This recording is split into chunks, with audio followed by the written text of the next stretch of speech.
So basically, guys, I was experiencing a problem. I didn't meet with a lot of people in the past few days. So I was like a kind of nervous while talking to others. So I recently had to explain disorder to someone, and I was just like a little confused. I wasn't confused, but I couldn't find words to explain my knowledge, like to convey my knowledge to them. So I was like, oh yeah, I know about global developmental delay or global developmental disorder, and I literally knew each and everything about that, and I knew how to like how can we make improvement in the child. So I knew all of that, but I wasn't able to, not unable, it was like, it seemed like, oh, I'm no, I'm not interested in saying anything more.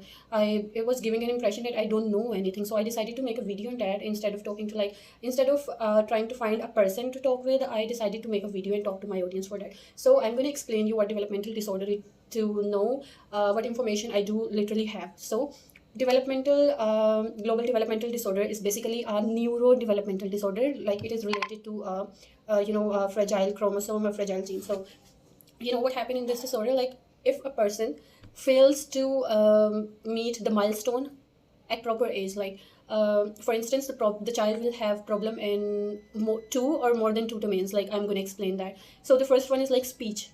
Like, they will have difficulty conveying their information to others. They will have difficulty to arrange and communicate their thoughts with others. The second domain is cognition. Like, they have a weak memory. They face difficulty retaining information. They face difficulty in making decisions and in finding the solutions of the problem. So that's how their cognition work. And the next area is emotional and social management. Like, they are unable to manage their emotions. They don't know how to react and control their emotion. Like, emotional management is the area where they face difficulty. And yeah, the main thing is psychomotor coordination. That means like so yeah, so they have difficulty.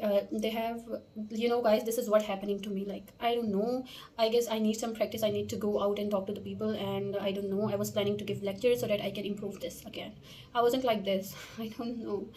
Okay, so I was just telling you that their psychomotor coordination is a bit, behind. Like, they are unable to walk. Like, they don't walk properly. They cannot walk properly. Like, they have difficulty in grasping the pencil, grasping the thing. So that's how their psychomotor coordination is. So the child with global developmental disorder face difficulty, or maybe they are deficit in any of two, like minimum two, or it can be more than two domains. Okay, so guys, there are different techniques that we use to help child overcoming these difficult areas.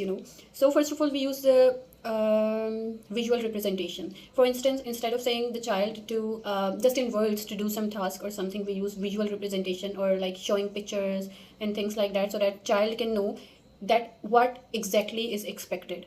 And we even use plays for learning, for learning behaviors. For instance, if I take my child's favorite, my child's mean my student's favorite toy, and put it in closed jars. So he can see it, but he cannot get it until he will make a contact, like an eye contact, or he communicate whether in words or in gestures with the therapist or the psychologist or the teacher to get the toy. Or like, we are playing a game, peekaboo or something like this, and we will pose it, and child have to give a gesture or a sound or to use a word to continue the game. And that's all I remember. There are more, I guess. Sorry guys, I just went downstairs. Oh, wait. So I was telling you the interventions we use for these childs. Our children. That's what happening to me, guys. I don't know what to do. Okay, so guys, we were at intervention. Okay, yeah, pairing gestures was the same thing, like giving the child gestures. Like, if we are saying a big ball, we will be like, big ball. So it will help the child to understand things more efficiently, like efficient way of working. And then, yeah, starters, like giving the child some starters, and then allow the child to fill the blank, like to end it. For instance, if I say ready, steady, he will say go, right? So that's how we give starters to improve their communication skills. And then what skills do I use in class? So why I'm taking these poses, I literally don't know. There's another technique that we use in the classroom, that is chunking instructions. It means, like, instead of saying wear your shoes, get your bag, put it on the table, instead of saying this, I will be like, I will say the first instruction, like what was that, wear your shoes. So I will just say wear your shoes, and when he will be done wearing his shoes, I will say the second instruction, you know, and then after this, the third one. This means chunking instructions, okay, like dividing a complex task into a smaller one, okay. And there is errorless learning. It means like in errorless learning, what we do is, like if the child is going to select the wrong option, we will just correct him to the right one instead of letting him make the wrong choices. We do guide him before making or selecting the wrong answer. That's how we encourage the child. So I guess that's enough for today.